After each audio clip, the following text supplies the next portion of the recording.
Bonjour, bienvenue dans une nouvelle vidéo du Mag de Mag. Alors là, j'ai un livre en lecture commune avec Julie Claudette. Je vous mettrai son lien en barre d'infos. Alors j'ai lu La duperie de Guenièvre de Kristen White aux éditions de Saxus. Alors c'est à Camelot, une terrible menace pèse sur le roi Arthur.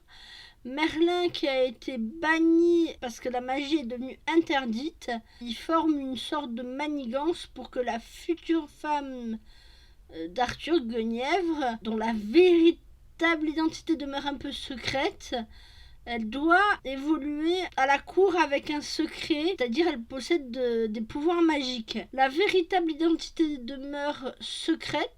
Alors j'ai moyennement aimé cette histoire, je dirais. Cela reste dans la légende arthurienne. Il y a juste quelques éléments qui changent, comme la véritable identité de Guenièvre.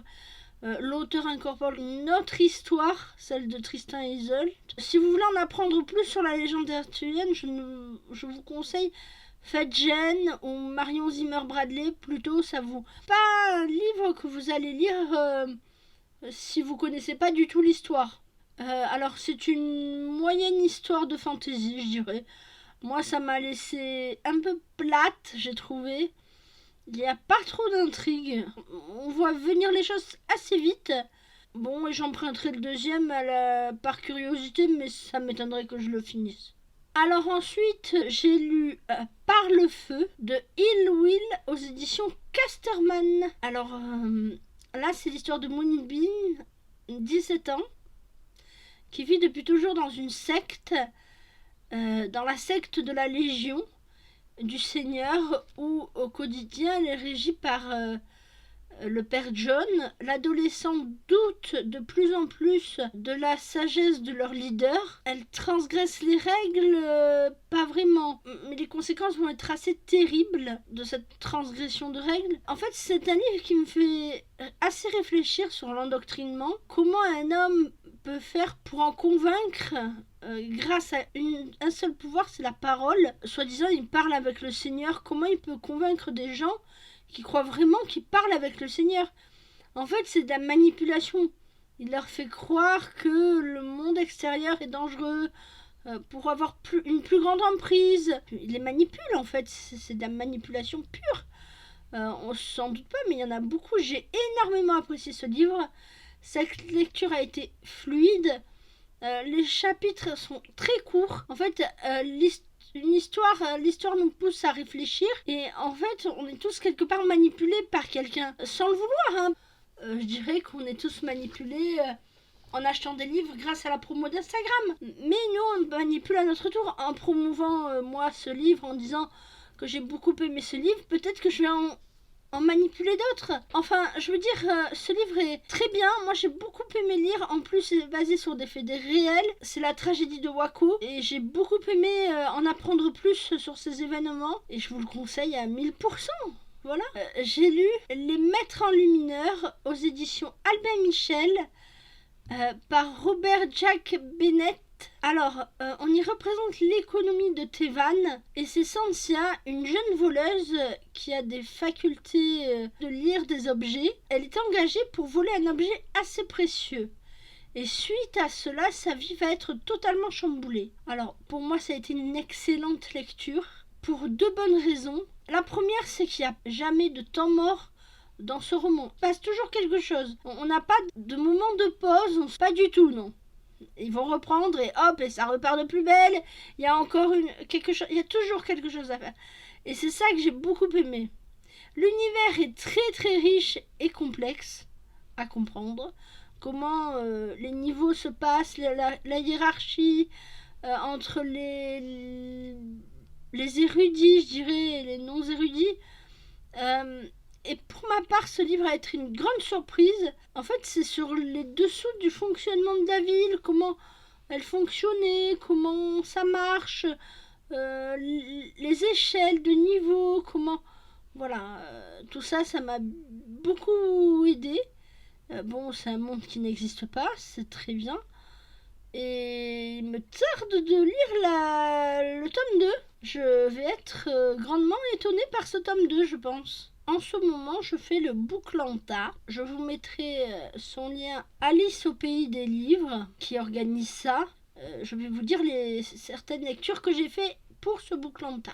J'ai lu Nous étions merveilleuses au livre de poche de Laure Rollier. Alors c'est l'histoire de 4 amies d'enfance qui ont vécu un voyage inoubliable, Brest vers la dune du Pilat. 14 ans plus tard, elles décident qu'elles vont refaire ce périple. Le voyage leur sert à toutes pour se reconstruire. C'est un voyage de reconstruction et de prise en main de soi, je dirais. Elles veulent toutes vivre de nouvelles choses, évoluer aussi là où elles en sont. Elles sont peut-être pas au bon moment, au bon endroit. J'ai trouvé ce livre très bien construit. Il est tout en émotion. On apprend à découvrir les personnages, chacun à leur tour, avec leurs forces, leurs faiblesses. Et en même temps, en fait, quand il y en a une qui flanche, il y en a toujours une autre pour la relever. C'est ce que j'ai beaucoup aimé, c'est qu'en fait il n'y a pas de faiblesse dans ce livre, il n'y a pas des plus faibles, elles sont toutes à égalité et en fait dès qu'il y en a une qui flanche, clac, il y en a une pour la remonter, il y en a une pour la rebooster, allez c'est moi qui te rebooste et hop c'est reparti pour un tour. C'est ça que j'aime dans leur comportement, elles sont toutes fragiles et en même temps fortes à la fois. Le lien d'amitié qui les lie est extraordinaire. Tout du long de ce voyage, on est avec elles, on fait partie de la bande d'amis, on fait partie de ce groupe, on est intégré au groupe.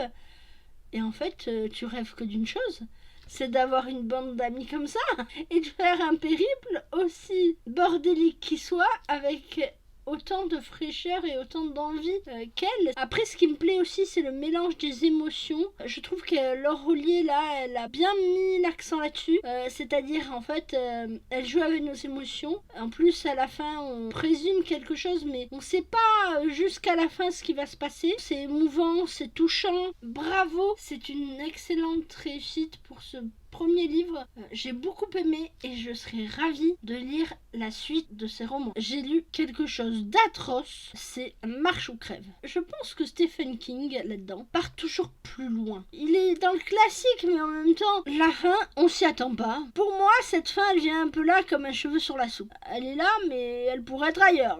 J'ai l'impression qu'il va de plus en plus loin avec ce genre. C'est vrai que c'est pas mon genre de prédilection, King. Là, c'est une bande d'hommes et ils doivent marcher. Ils doivent gagner une marche. Mais le problème, c'est que les perdants sont pas des perdants. Disons que les perdants sont des morts. Les perdants vont mourir. Si tu t'arrêtes, si t'arrives plus à avancer, eh ben on te tire dessus et on t'achève. C'est prenant, on a envie de savoir qui va gagner.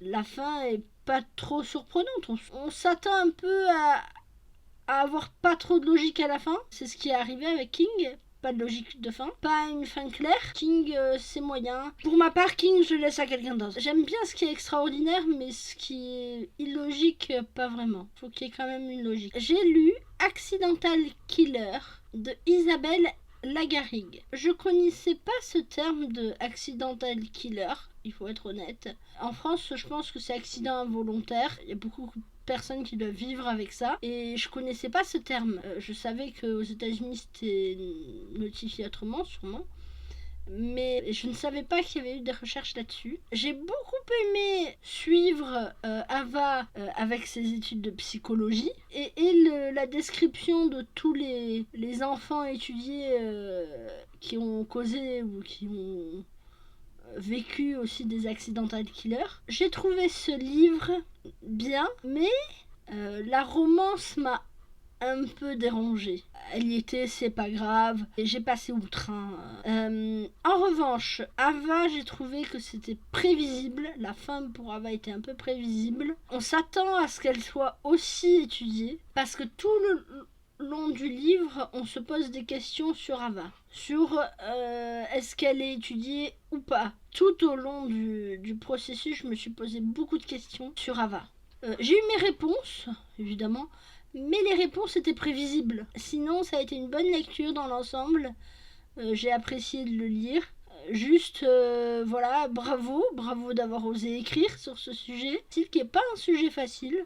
Merci d'avoir osé, merci d'en avoir parlé. C'est vraiment, oui, moi je dirais que c'est les accidents involontaires, les petits accidents de la vie quotidienne. Il faut pas grand-chose pour un accident involontaire, mais en fait ça peut causer des dommages à la victime comme à celui qui a provoqué l'accident. C'est ça qui est dommageable et tout le monde s'en rend pas compte. C'est une lecture qui laisse à réfléchir.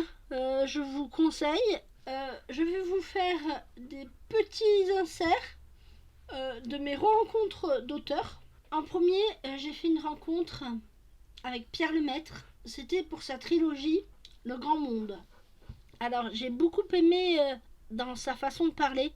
Je trouve que Pierre Lemaitre est un excellent, mais excellent orateur. Il a un don pour raconter les histoires. Ça faisait longtemps que j'avais pas entendu parler aussi bien quelqu'un.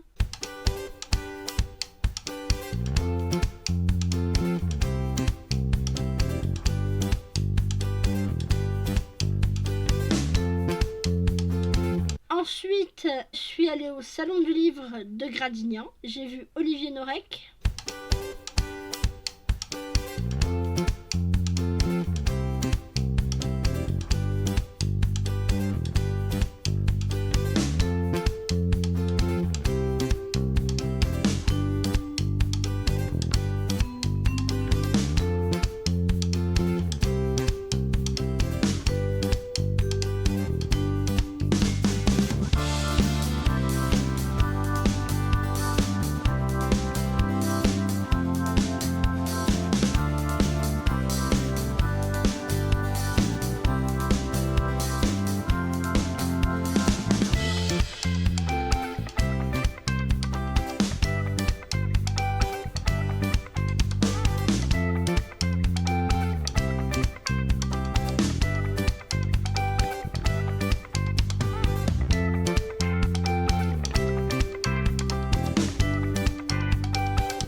Virginie Grimaldi.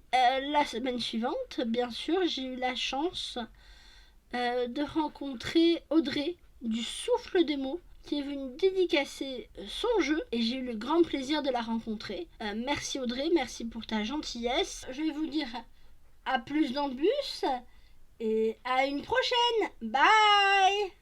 Ciao ciao. Amusez-vous bien les petits loups.